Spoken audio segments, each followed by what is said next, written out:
Key alert! We talking about everything. Stocks, mental health, growth, politics, sex, and the list goes on. If you don't know, now you know. Period. Now let's get it all in perspective. I had to believe in myself like never before. Invest in things that you understand. You find a solution to become the greatest. Now, it's time for the Moments with Mika podcast. First name greatest. And here's your host, You know who's the plug. Mika. Let's go. All right, and we are starting another episode of the Talk Pit. My name is Mika. And I'm Rick. And welcome. So today we're going to be talking about time management, which is crazy because I really feel like me and Rick we got to work on this. Zero time management. So it only took we did good today. It only took us like 2 hours to start.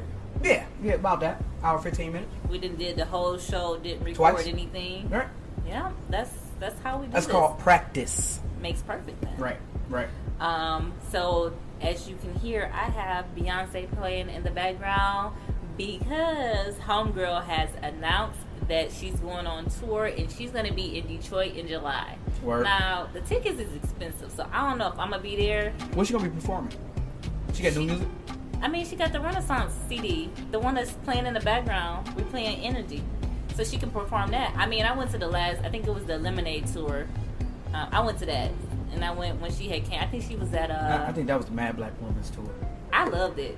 The whole time that came out, I was a little nervous out here in the I streets. loved it. I was listening. Everybody was singing songs and yellow dresses was everywhere. And I'm like, you know what? Listen, get a bat and just start swinging it on people's cars out of anger. Cult-like mentality right there. Hey, I enjoyed it. Sometimes you gotta release that anger. You gotta get it out of you. Fellas look Better out than in. No. Nah, I agree with it. I think it's a large group of fellas out there who would agree with me. That was not a good era in our time. Well, fellas, get ready because this summer the Beehive is going to be out and they're going to be on the prowl. Get your smoke guns. I'm excited about it. Well, it's good to see what's going to happen because you've seen her her last performance. Yeah. She had to correct her daughter a little bit. Yeah. That actually gave me a little bit of that, you know what? Be a mama.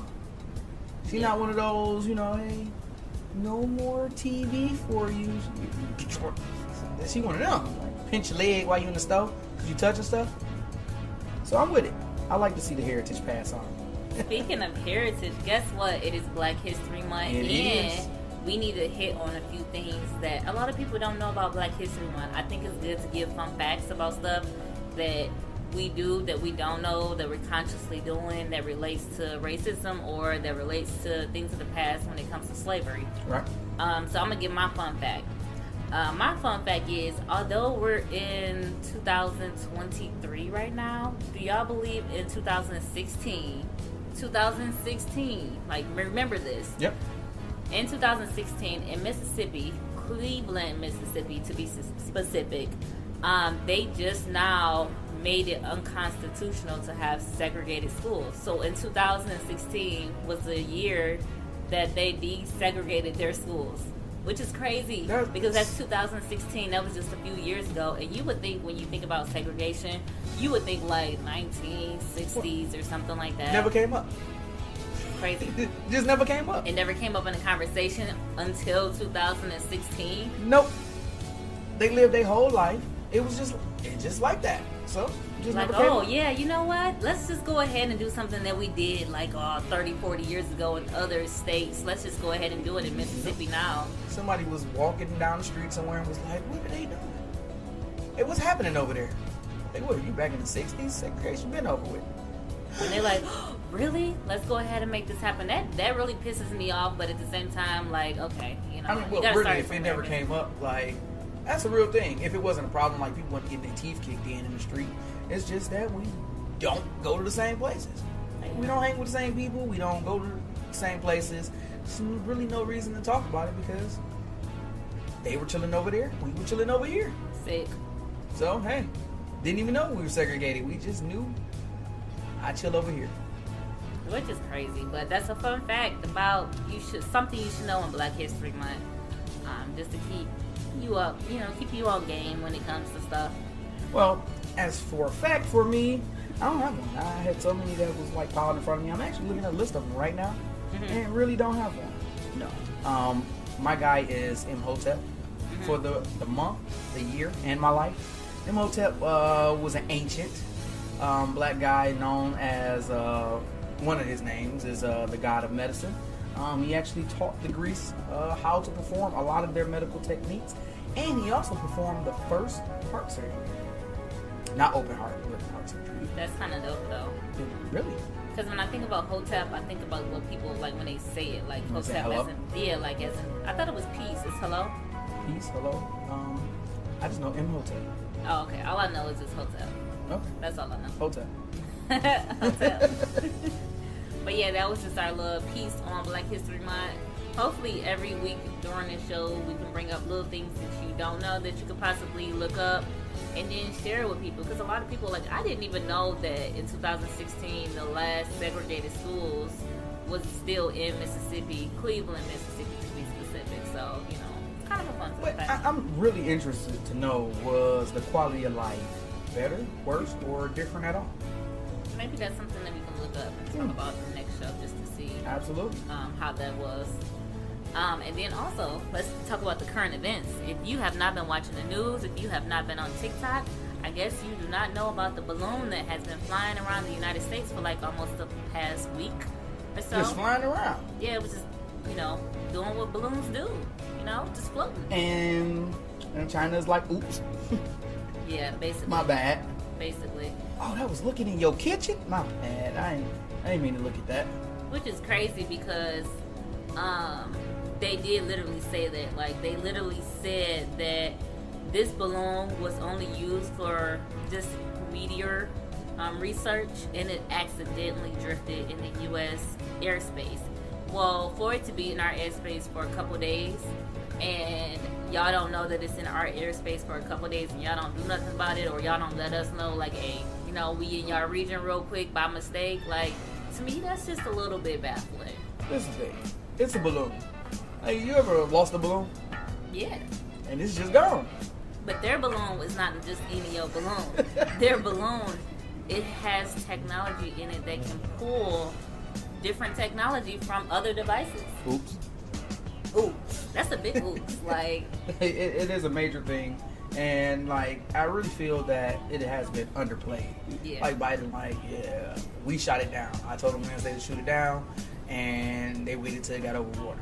Well, the time it takes for it to actually get over water and be in a safe place, how much more information was it able to gather?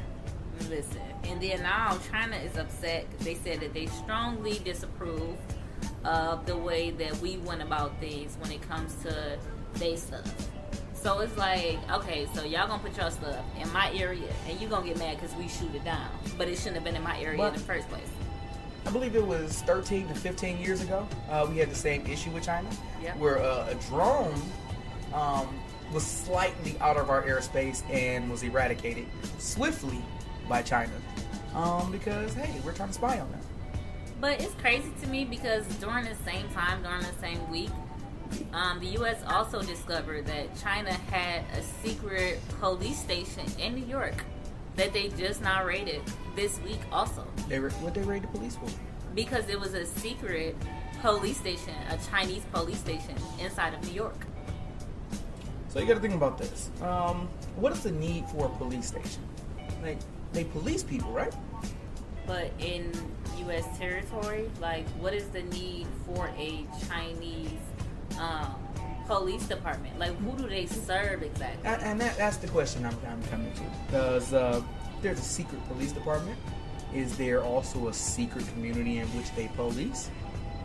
Or what are you preparing for? What is it? Like, you know, it's a lot of questions that I have behind that. Only because I talked about this before, how during the pandemic, it was a lot of, I guess, like, Chinese buyers when it comes to, like, our crops and different farms. They were buying up. Yeah, they were buying up a lot of stuff. Okay. And it caused me to wonder, like, why are y'all doing this? Now y'all got a police station here, and it just, I mean, I guess it's just the conspiracy me, like, asking, like, a whole bunch of why. I don't really think it's a conspiracy thing. I really believe that's a serious question. Mm-hmm. But, like, no one puts up a wall before they have the house.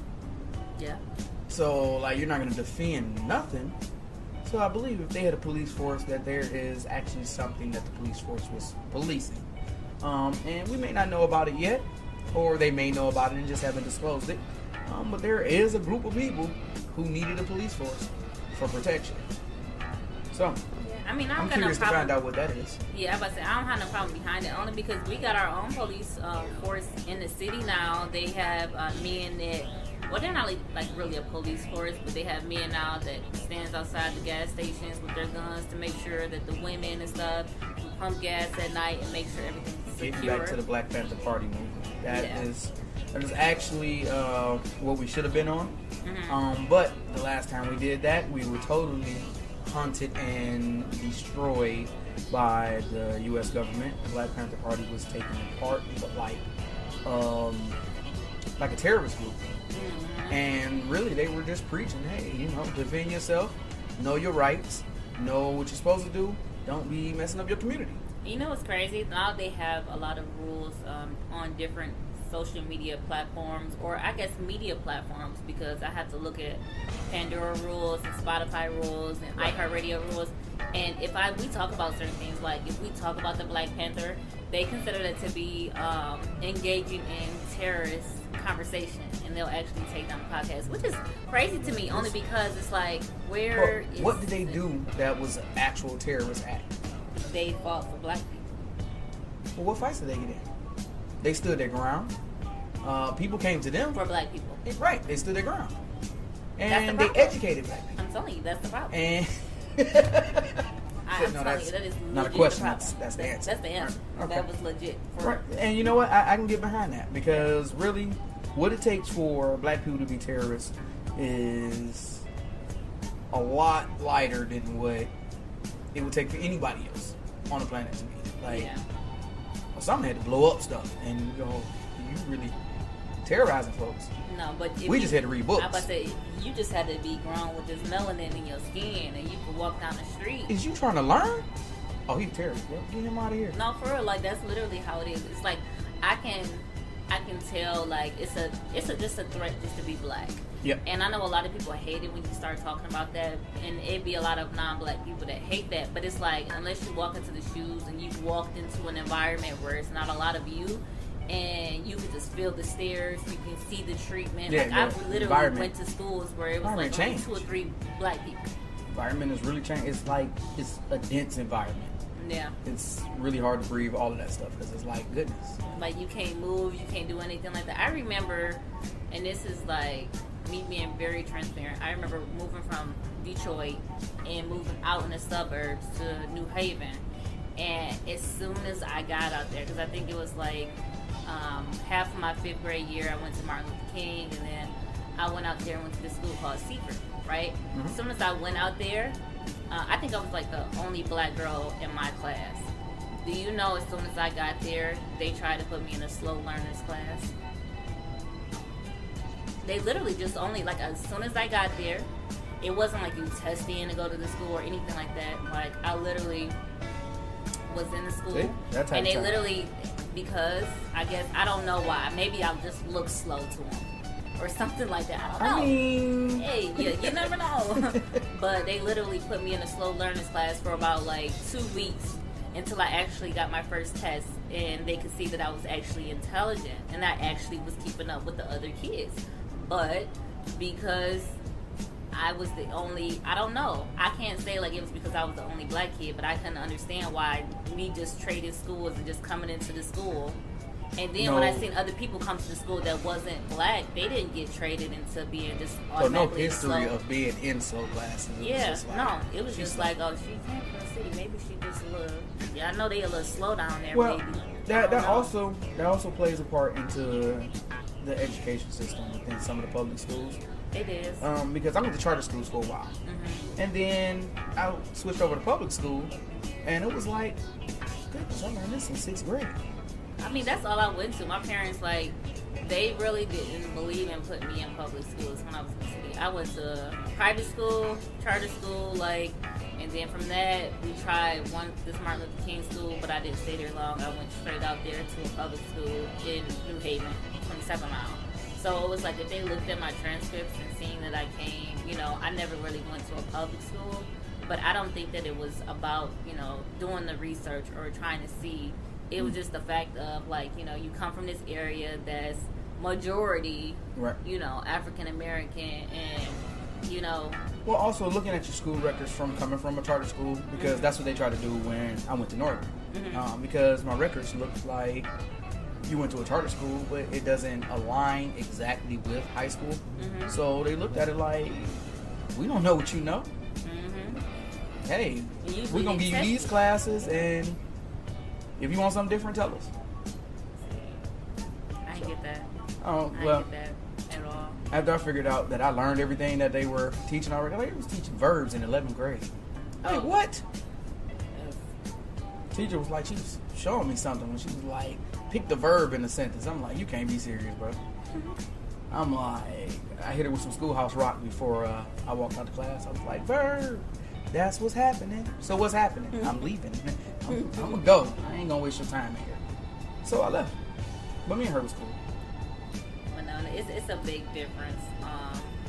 And I really like Black History Month. I mean, I guess it's just not really Black History Month, but just like really analyzing the difference of everything that you've learned in America, especially when it comes to your culture. Right. And I think, not to dwell on it too long, but I heard Kanye West say this, and a lot of people didn't agree with it. He said that there should not be a Black History Month. That's fact. And I think I agree with it, because I feel like it should not just be 1 month, and for it to be the shortest month out of the year. Well, one, it's like you're trying to consolidate your entire history into a month where 28 days. Everybody else, they live their history. They have their connection, they have their heritage, they have those things that they are. Some people, they pride themselves on descending from Vikings and like, all kind of things. But one, Black History Month is just a melting pot of history. Yeah. It's, you don't know where you're really from unless you went and did the little ancestry thing, right. Which half that stuff that ain't even like legit for real. Like right, I've heard that. I wasted my money on that. Idea that, hey, you came from here, but Literally. if you go look at the people and you be like, don't none of them look like me. Like, hey, if you go and you actually see the people, like you can tell where you're from. Yeah. You get there and be like, oh, yeah, them my people. Look at that head. Yep, them my people.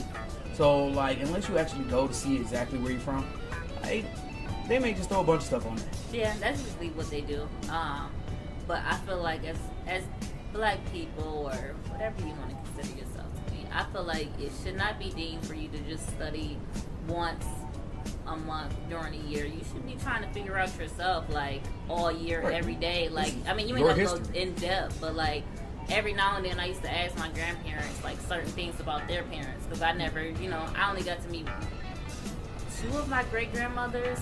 And one of them passed away when I was really young, so I didn't know much about them. But I wanted to know about their parents and different things like that, only because I want to know where I came from. I want to know why I like podcasting. Why do I like talking? Like, where certain things come from in my blood. Like, instead of getting it from other people that's going to just put it in a system. Because, honestly, back in the day, they didn't really have systems like that. But also, that would be helpful to know, like, what is your purpose in life? Yeah. To see what your family was able to do and what fields they excelled in, what's in your blood, and you're like, oh, I do like that. Yeah. And they were successful by doing this, this, and this, and it could actually cut through the fluff.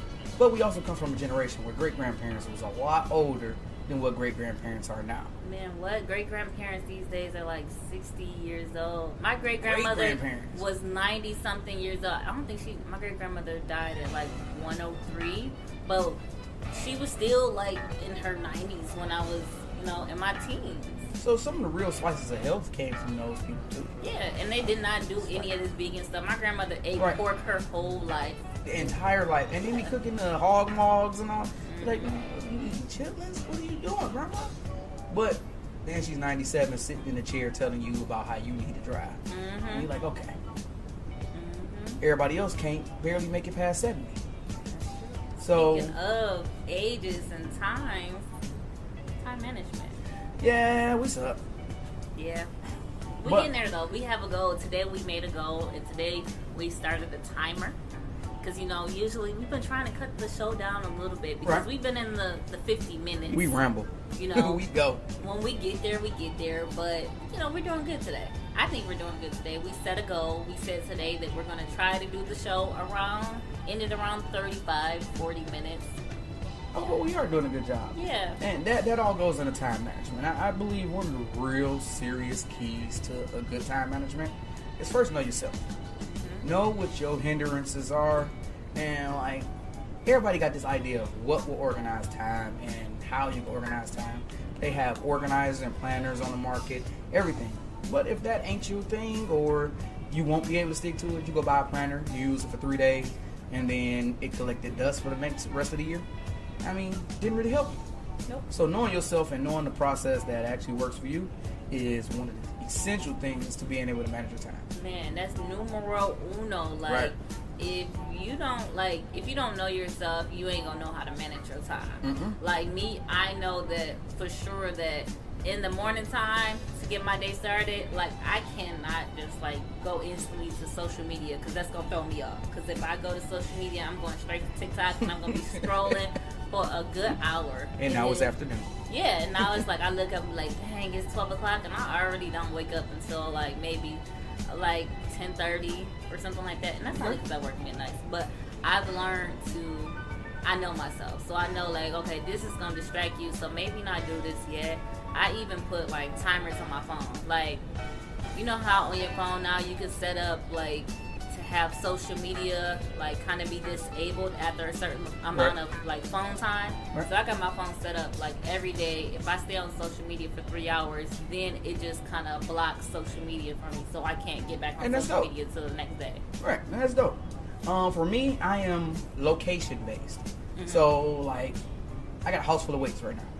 I have enough weights to start a gym. Cannot do any workouts at home. There's an actual place for that, and I have to be at that place to do that. Like, I'm not going to stop playing with the Xbox or watching TV or doing whatever else I could be doing at home. Like, if I start to try to lift weights, I'm going to end up cleaning up the kitchen or something like that. Like, it won't be non-productive, but it's just, there's a time and a place for everything for me, and I need to be in a place dedicated to what I'm trying to do, or it won't get done. I agree. I mean, that's why I think that I was the same way, and now I'm kind of at the point where I do go to the gym like 5 days a week. But it took me a second to be able to do that, and I had to really like discipline myself and like not only like know my timing of everything, but I also had to stop myself from procrastinating. I had to keep myself motivated. So that's why I think I like this series, because everything kind of flowed into each other. Like Absolutely. we talked about the procrastination, we talked about the setting goals and how to stay motivated. Now we're talking about how to use your time. Like me, I know myself, so I don't allow myself to do something for way too long because I get bored. I'll get really bored, and if I get bored with something, I'm definitely putting it down, and I'm not going to pick it up for a minute because it's boring. Right. So right. I give myself different breaks to ensure that I'm staying on task of what I said I was going to do, basically. Well, we also have, with managing your time, organization. A lot of people believe that they are multitaskers. I am able to do multiple tasks at one time. But like I said last week, I have a hard time with prioritizing what's more important when doing tasks. So I found that it's not the best idea for me to multitask. I can do it, and I can accomplish it and keep my mind on both tasks at the same time. It's just that neither one of them will be more important than the other. And sometimes when doing tasks, something is more important. Like, you have to stop doing this task to do this essential step in between, and then you can go back. But in my mind, if you're doing them both at the same time, they're equally as important. There's no step that you need to stop and focus on. And if you do, I will completely stop the other task and focus on that step, which generally leaves you in the middle of a task on one side, trying to focus on another task, and then it becomes chaotic because, oh no, I gotta finish that one. So I found for me, even though I can dual think about the task, that I probably shouldn't do. Yeah, no, I think sometimes I am super anti-multitasking. And only because that's the way it works. Like, if you're doing two things at once, you're going to, like, make a mistake and lack in one of the things that you're doing. Like, it's better to just focus on one thing. Okay, like, sometimes I'll be like, all right, I'm going to get this 15 minutes. I'm going to stop this, take a break off of this. I'm going to get this 15 minutes. So I can kind of flip-flop in a way, and I can get both of my full attention without getting bored with the other one, and then without missing anything with the other one. And what really helps with that, I found, is preparation. Yeah. Because, like, I like to cook. And I found, like, most of the time cooking requires multitasking. But preparation is the key. If you prep beforehand the things you need to accomplish your task, then it makes it easier to multitask because you're not trying to prepare while doing the task. Having the individual boxes for stuff you need, like if you need your vegetables, you cut up all your vegetables. So when it's time to put them in, you can just put them in and then go back to the task that you're doing, stir, go back to the task that you're doing, and be able to bounce back and forth that way. So preparation is serious key to being able to multitask. Listen, if you ain't got a to-do list, you're definitely going to forget something. I've learned now that when I go to grocery shop, I have to have a grocery list. Because if I just go down there and go down every aisle, I'm going to get stuff that look good, and then I'm going to forget half of the stuff that I actually needed. And I found that, like, when I was younger, okay, that was cool, but now when it comes to trying to cook something, and I be like, dang, did I forget the main thing that I went there for? Important. But I be having a whole bunch of snacks, though. But having a to-do list and writing things down or putting things in, like me now, I put things just in my phone as reminders because it helps me. Like, it helps me with my bills, it helps me manage my money, and then it also saves me time. Like, I don't have to worry about thinking about, okay, I got to keep this in the back of my head or keep this in the back of my head, because life is going to happen. Well, I've been trying the reminder thing, but I'm going to remember to do the reminders.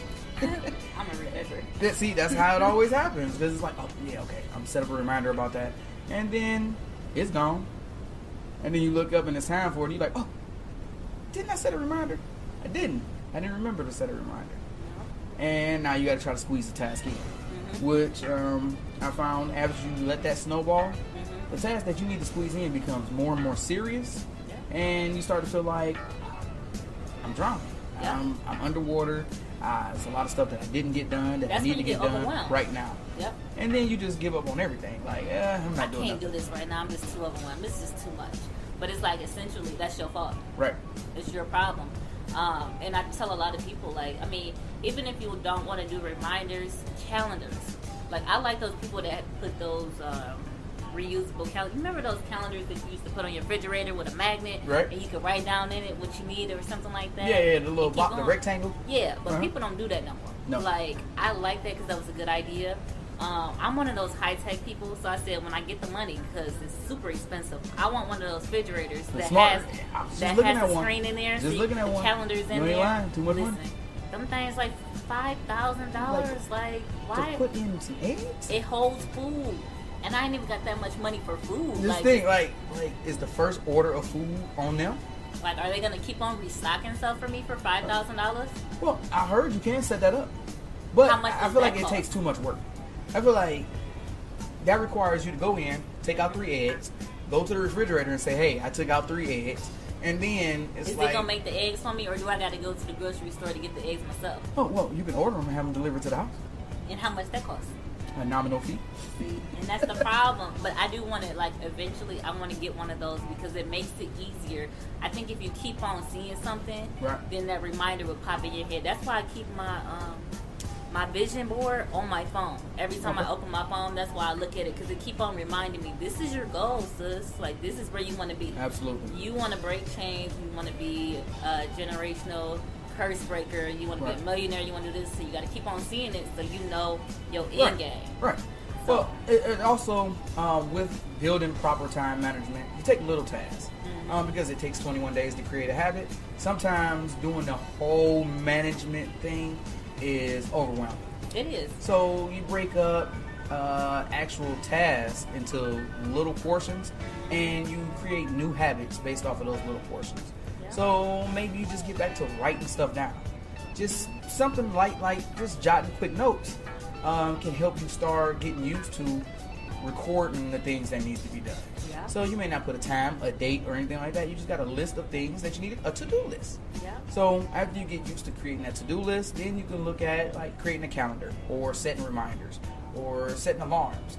Like I have 1,500 alarms in my phone, and at this point I don't know what they're all for because I stopped labeling them. I'm very horrible at saving numbers. Like it correlates. Yeah. If you can't do one thing or you're very bad at one thing, you start to see that it across the board be pretty bad. So like there's a lot of people I was supposed to call, and then I look at this mesh of a bunch of numbers that is not recorded, and I'm like, what? You're not getting a call from me because I don't know who you are. I'm not gonna call everybody like, are you who I'm looking for? Are you who I'm looking for? No. So it's just grabbing those little tasks and trying to build those habits because I am garbage with time management. It's baby steps though. I mean, it's really baby steps. I think the biggest thing for me was eliminating a lot of petty stuff that was taking up too much time. Like if you start, you have to start somewhere. And for me, it was eliminating stuff that was taking too much time. So I had to learn, like, okay, I want to post the show on different social media sites, but I'm not trying to go into each one of those apps and do all that. No, I found the way to find an app that'll post it to all of the channels so that I don't have to do it. Right. Boom, save myself about 30 minutes. Okay, with the 30 minutes that I have, what else can I do with that 30 minutes that I have saved? I've learned to like find different ways to just kind of eliminate. Like sometimes what I do is I smoothie prep. Like I like smoothies. I don't want to pay no $6 for no smoothies, but I do have some vegetables and fruit in the refrigerator. So one day, the extra 30 minutes that I just talked about, I'll use that 30 minutes to make about 6 or 7 smoothies. I'll put them in the freezer. So that means during the week, I don't have to worry about, an extra 15 minutes here doing a smoothie or something like that. No, just take it out the freezer. When I leave the gym, boom, it's already in the car. It's not as frozen as it was, and it's still a smoothie. And it still works. It still works for me. But what I found is my most productive time is when I cannot write something down or I can't plan. Like I do a lot of planning when I'm walking the dog. Mm-hmm. When I'm walking the dog, like everything just organizes itself in my mind. Mm-hmm. When it comes to actually writing it down, it's like somebody just took the puzzle and just. What about using Siri? I think people really underestimate Siri because it's like you could really tell Siri, "Hey Siri, write this down in my notes," or "Hey Siri, make me a reminder to do this, this, and that." Like I use Siri a lot.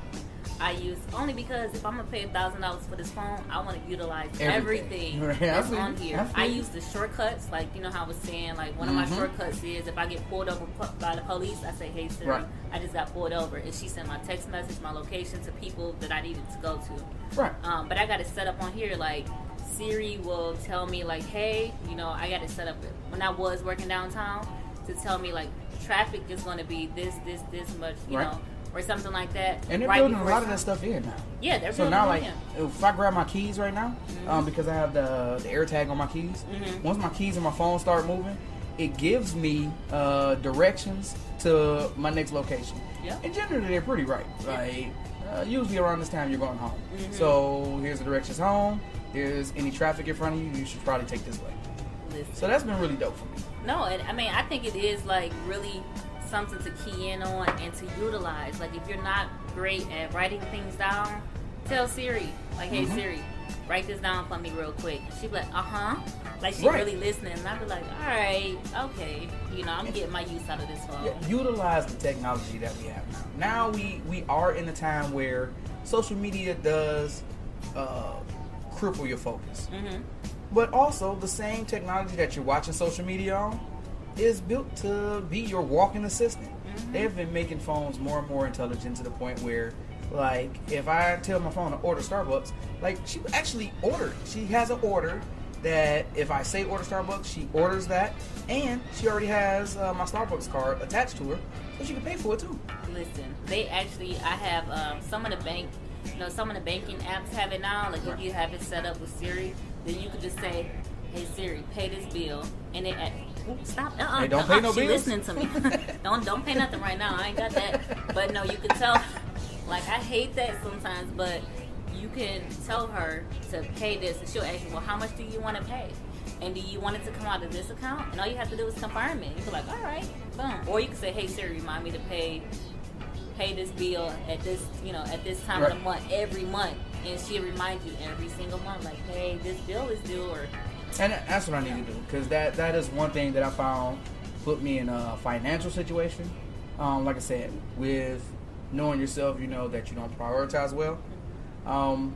I look at what I've made in a month. Then I look at my bills for the month and be like, hey, so it doesn't make sense for you to be broke right now, because like you made a lot more than your bills. So where'd your money go? Well, you seen that you had enough money to take care of this bill, you paid that bill, but you didn't pay this bill, and now you owe a late fee, so you got to pay extra for a late fee, but then you used the wrong account, so now you got an overdraft fee on top of that late fee, and you realize you just gave the banks and the bill people all your money for no reason at all. Yeah, well, you could have just managed your time to make sure that you're on time. Right. For paying this, and then the beauty about making sure that you manage your time is you'll find that you have more time in a day when you really start thinking about, like, 24 hours is kind of a lot of time for real. Like, yeah, you might sleep about 8 of those hours. Some of us sleep less than that, but I find myself, I work 9 hours during the nighttime. I wake up in the morning, I go to the gym, I still come back, take another shower, eat everything, talk to a few people. I could probably go to a store or something like that, which I never want to, but I take me a nap, all that. You think about this. In these same hours, Elon Musk and Jeff Bezos became billionaires. Yeah. Like, in the same hours in which you didn't have time to, like, make the baby something to eat, or run to the store and cook, or do your homework and take a nap, they became billionaires. So it's like, it's definitely enough hours in a day, because like there's somebody utilizing them properly. Yeah, you just gotta have some discipline. Right, it's knowing, that's what I said, knowing yourself. Yep. Knowing what is your hindrance or what could hold you up can definitely help you not to fall into certain traps. Yeah. Like setting timers of how long you can use social media. Yeah. If you know you end up down the rabbit hole, don't let the rabbit hole open up. Listen, and that's what I have to do with myself, because I will definitely go down a rabbit hole. I will start talking about the fact that people are starting to drop dead because of cardiac arrest, and I can also pin it to the vaccine that they forced us to get, and that we found out that actually don't even work. And now the fact that they're trying to make this something that we get every year, but we still know that it does not work. You can still get the virus. But I go down that rabbit hole, so I limit myself, because I'm a sponge. I like to take in a whole bunch of information, and I like to take it in at once. And that could be like hours and hours. I always, every day, my phone always limit me every single day about my social media. And I'm like, dang, how do I go through 3 hours so fast every single day? You go through 3 hours in 3 hours? I won't say it's in 3 hours, but I would say maybe in 6 hours I go through that 3 hours and be like, all right, well, what I'm gonna do next? That's like me with watching TV. I don't really watch TV because I binge, and I become obsessive with the binge. So like I have to. It irritates me, but I watch shows that are current. Mm-hmm. So when that last episode go off, like, yeah, I look. I do spend another 15 minutes searching to see if there's another episode somewhere where it shouldn't be, in which I can watch more of the show. But like, I know that that's a big Achilles heel of mine. If I'm going to watch a new show that has a bunch of episodes, I'm going to do it on a day where I have nothing to do. Because I'm going to binge. I'm going to want to sit there and watch the entire series. And there's nothing wrong with that. I think it's just having kind of a medium of everything, having a good portion of everything. Like, if you know how to limit yourself, then it's nothing wrong with every now and then, like, every couple of weeks, all right, this is my binge day. Right. I've done everything that I'm supposed to do. Everything that I need to do. This day is about me. If I want to chill and watch TV, that's exactly what I'm going to do. Time. But I just feel like you got to have a limit. If you got a limit, then you're great. If you don't have a limit, then that's like where the problem comes in. Where it becomes chaotic. Absolutely. So, but in all, like, time management, everything that we discussed, is something that you want to work on. Like Rick said, make sure you're making goals. Don't try to hit big goals and try to be all organized within 1 week, because it's going to piss you off. It's going to make you want to smack the air. You know how Don't Be a Menace, when he was up there punching the air, and then he looked down, all the kids was knocked out? Yeah, it's going to make you want to do one of those. So, like, don't be unrealistic. Like, give yourself 6 months. I tell people this all the time. Like, if we have 365 days in a year, what you can do is every day just make 1% of a change. 1% of a change is so small, but it becomes so large because when you look at the end of the year, that's over 300% of a change. Difference.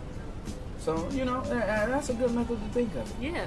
But I really feel like we can still do more with time management. I'm still working on it. It's a work in progress. Don't be mad at yourself.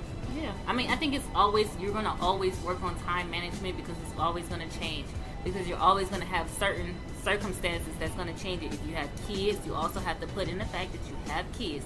So you also have to put in the fact that you have to have management to be able to spend time with your kids, to be able to work with them, to be able to teach them stuff. And then you also have to have time management for the things that you need to do for yourself. So it's going to be factors that come into your life that's going to change your time management all the time. What about when your work schedule changes? Right. You're always changing it. So this is something that you always going to have to work on regardless. Absolutely.